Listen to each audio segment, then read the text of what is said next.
Good morning, all of you, and namaskar. Unsystematic work is no work. If work not in time, then no work. अर्थात कोई भी काम unsystematic नहीं होता अगर उसे समय पर कर लिया जाए। चलिए, आज की शुरुआत हम यहीं से करते हैं और छोटी सी एक चर्चा है भारतीय साक्ष्य विधि अधिनियम के ऊपर। आई होप आप सबको पसंद आएगा और समझ में भी आएगा। हम इंट्रोडक्शन के पार्ट पे बात करते हैं भारतीय साक्ष्य अधिनियम के ऊपर।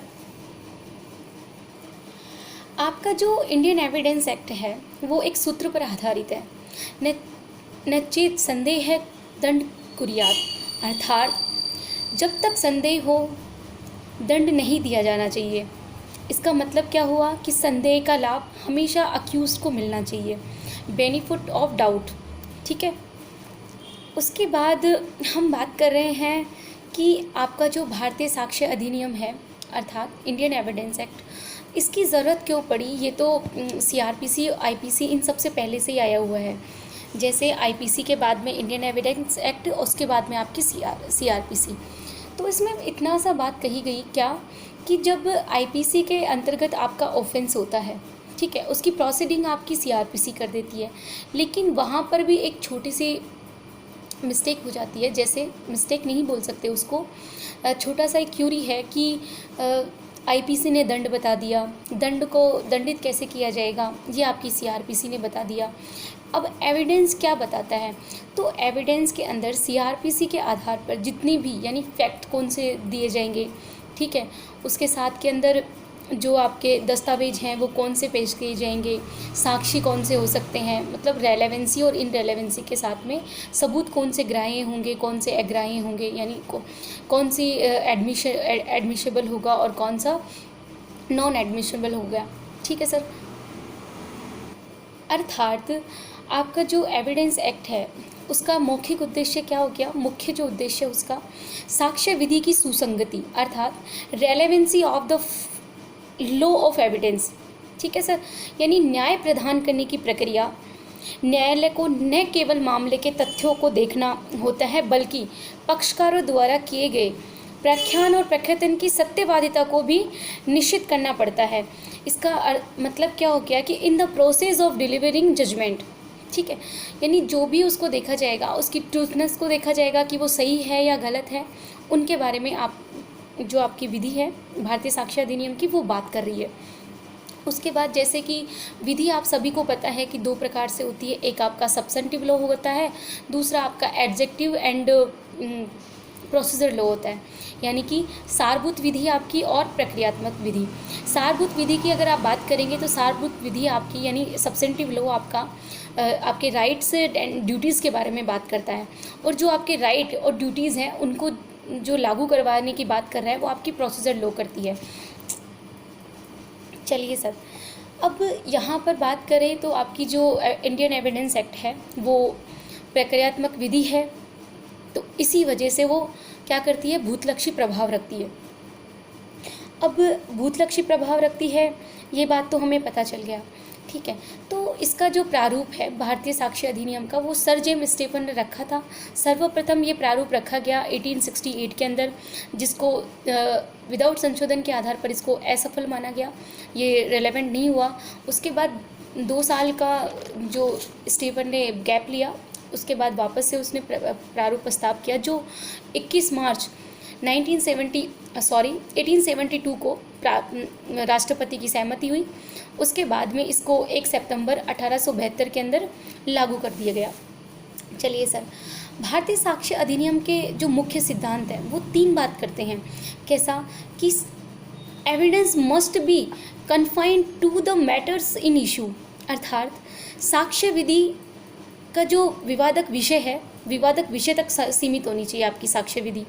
नेक्स्ट इसमें कहा गया कि हेयर से evidence must not be admitted, अर्थात अनुश्रुत साक्ष्य को ग्रहण नहीं किया जाना चाहिए। ठीक है, उसके बाद कहा कि best evidence must be given, यानी सर्वोत्तम साक्ष्य ही पेश किया जाना चाहिए।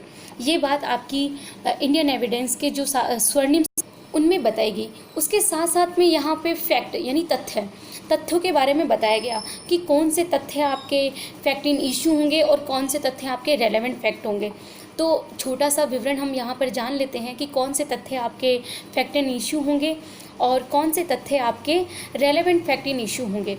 ठीक है सर, तो शुरुआत करते हैं हम फैक्ट इन इशू के साथ में। फैक्ट इन इशू के अंदर आगे आपके एक तो जुडिशल नोटिस आता है जो आपका चैप्टर 3 एविडेंस एक्ट का चैप्टर 3 बात करता है।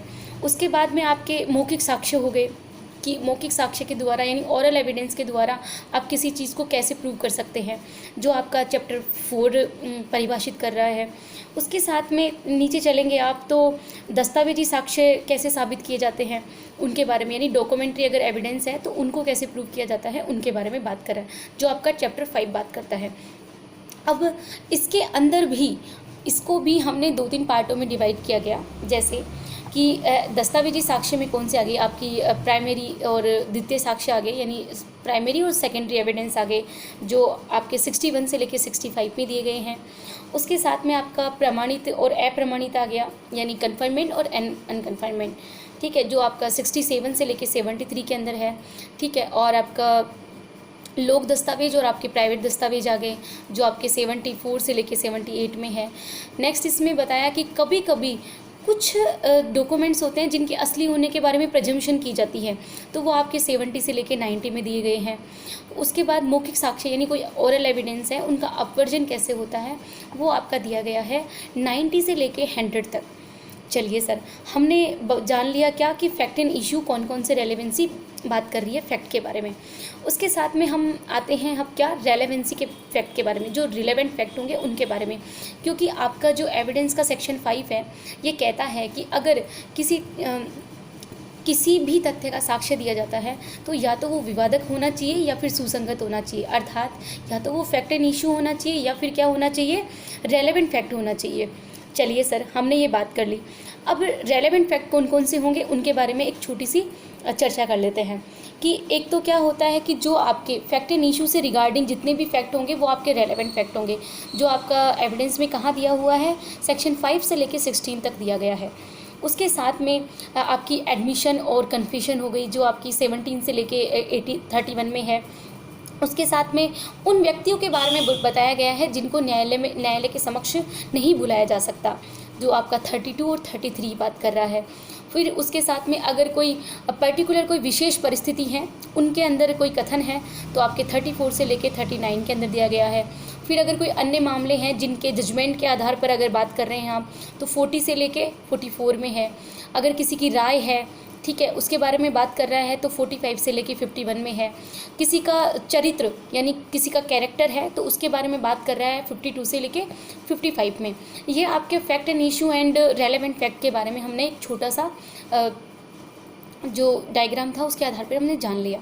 ठीक है सर, अब बात करते हैं, पीछे हमने जाना अभी कि विधि है वो आपकी एक तो सब्सेंटिव लॉ होती है और एक प्रोसीजर लॉ होती है। उसके साथ में यहाँ पर एविडेंस की अगर बात करें या फिर बाकी लॉ की बात करें तो विधि 2 प्रकार से और होती है। एक तो होती है आपकी लेक्स फोरी, एक होती है आपकी लेक्स लोसी। ठीक है सर, अब जैसे कि हमने जाना कि विधियाँ 2 प्रकार की होती है तो लेक्स फोरी तो क्या होती है और लेक्स लोसी क्या होती है, इनके बारे में भी हम जान लेते हैं। तो लेक्स फोरी आपकी होती है फोरम की विधि, ठीक है, अर्थात न्यायालय की विधि। तो इसका तात्पर्य क्या हुआ कि वह विधि जो वहाँ लागू होती है जहाँ न्यायालय स्थित है। ठीक है सर, और लेक्स लोसी क्या होती है कि स्थान की विधि के नाम से जाना जाता है लेक्स लोसी को। मतलब क्या हुआ इसका कि वहाँ लागू होगी जहाँ पर अपराध घटित हुआ है।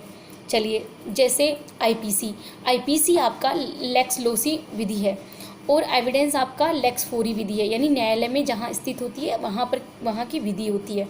ठीक है सर, ये जान लिया हमने इसके बारे में। उसके बाद एविडेंस आपका एक लैटिन शब्द के साथ में स्टार्ट हुआ जिसको एविडर कहते हैं, जिसका अर्थ है साफ साफ दिखाई देना।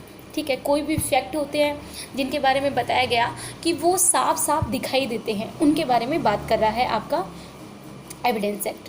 चलिए सर, उसके बाद हमने देखा कि ये तो थी आपकी एविडेंस की जो इंट्रोड्यूस पार्ट है उसके बारे में।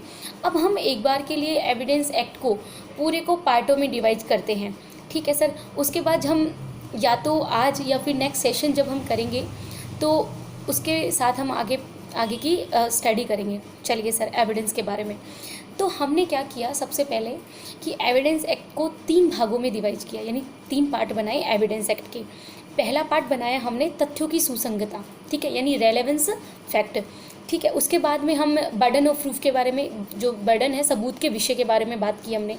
उसके बाद में बात की कि इसके साथ में जो भी साक्षी वगैरह आएंगे उनके ऊपर जो इसका इफ़ेक्ट होगा वो क्या रहेगा। तो आपका जो तथ्यों की सुसंगता है वो आपकी सेक्शन 1 से लेके 55 में दी गई है, और सबूत के विषय में हम बात कर रहे हैं तो वो आपका दिया हुआ है कहाँ पर, 56 से लेके 100 में। उसके बाद हम बात करेंगे साक्ष्यों के पेश करना और उसका प्रभाव, तो वो दिया हुआ है आपका 101 से लेके 167 के अंदर। चलिए सर, ये बात हो गई आपकी छोटी छोटी 3 पार्टों में। अब हम बात कर रहे हैं कि इन 3 पार्टों को भी हम छोटे छोटे पार्टों में डिवाइड करते हैं। सबसे पहले हमने बात की पार्ट फर्स्ट की। पार्ट फर्स्ट आपका तथ्यों की सुसंगता, इसको हमने 2 पार्टों में डिवाइड किया। फर्स्ट पार्ट हमने इसका प्रिलिमिनरी सेक्शन बनाया। प्रिलिमिनरी सेक्शन में हमने बात की सेक्शन 1 से लेके 5 तक। चलिए सर, उसके बाद में हमने क्या किया कि रेलेवेंस फैक्ट के बारे में बात की, यानी तथ्यों की सुसंगता, वो कहाँ पर दी गई है, 5 से लेके 55 में। चलिए सर, उसके बाद हमने बात की पार्ट नंबर 2 के बारे में, जो आपकी सबूत के विषय में बात कर रही है। इसको हमने 4 पार्टों में डिवाइड किया। तो 4 पार्टों में, जैसे पहले ऐसे सबूत जिन्हें साबित करने की आवश्यकता नहीं है, वो आपके दिए हुए हैं 56 से लेके 58 के अंदर। उसके बाद आपके मौखिक साक्ष्य आ गए, ठीक है, ओरल एविडेंस। तो मौखिक साक्ष्य आ गए आपके 59 से लेके 60 के अंदर। उसके बाद आपके डॉक्यूमेंट्री एविडेंस आ गए, जो आपके दिए हुए हैं 61 से लेके 90A के अंतर्गत। उसके बाद कहा गया कि जो डॉक्यूमेंट्री एविडेंस है उनका ओरल एविडेंस के ऊपर इफेक्ट क्या रहेगा, यानी अपवर्जन उनका, जो आपका दिया हुआ है कहाँ पर, 91 से लेके 100 में। चलिए सर, उसके बाद जो आपका लास्ट पार्ट है, थर्ड लास्ट पार्ट है आपका साक्ष्यों को पेश करना और उनका प्रभाव। इसको भी हमने 5 पार्टों में डिवाइड किया है। जैसे फर्स्ट पार्ट हमने किया कि burden of proof. Burden of proof दिया हुआ आपका 101 से लेके 101 से लेके 114A तक, ठीक है सर। उसके बाद हमने जाना क्या, एस्टोपेल। एस्टोपेल आपका दिया है 115 से लेके 117 में। उसके बाद हमने जाना कि एविडेंस के विषय में, साक्ष्यों के विषय में, विटनेसेस के विषय में, ये दिया हुआ है आपका 118 से लेके 134 में। उसके बाद आता है कि साक्ष्यों की जो परीक्षा है वो एग्जामिन ऑफ विटनेसेस, ठीक है, तो वो आपकी दी हुई है कहाँ पर, 135 से लेके 166 में। फिर उसके बाद में बताया हमने क्या कि साक्ष्यों का अनुचित ग्रहण और अग्रहण, यानी कौन से साक्षी को ग्रहण कर लिया तो क्या होगा और किसी को अगर ग्रहण नहीं किया तो क्या होगा, वो आपका दिया हुआ है 167 में, ठीक है। जैसे कि हमने अभी शुरुआत में देख लिया था क्या कि एविडेंस एक्ट आपका 15 मार्च 1872 में राष्ट्रपति द्वारा हस्ताक्षर किया गया, और उसके बाद 1 सितंबर 1872 में ये लागू किया गया। किसके द्वारा, सर जेम्स स्टेफन के द्वारा। चलिए सर, आज हमारा एक इंट्रोडक्शन पार्ट था। आई होप आप सभी को पसंद आया होगा, ठीक है। धन्यवाद सर।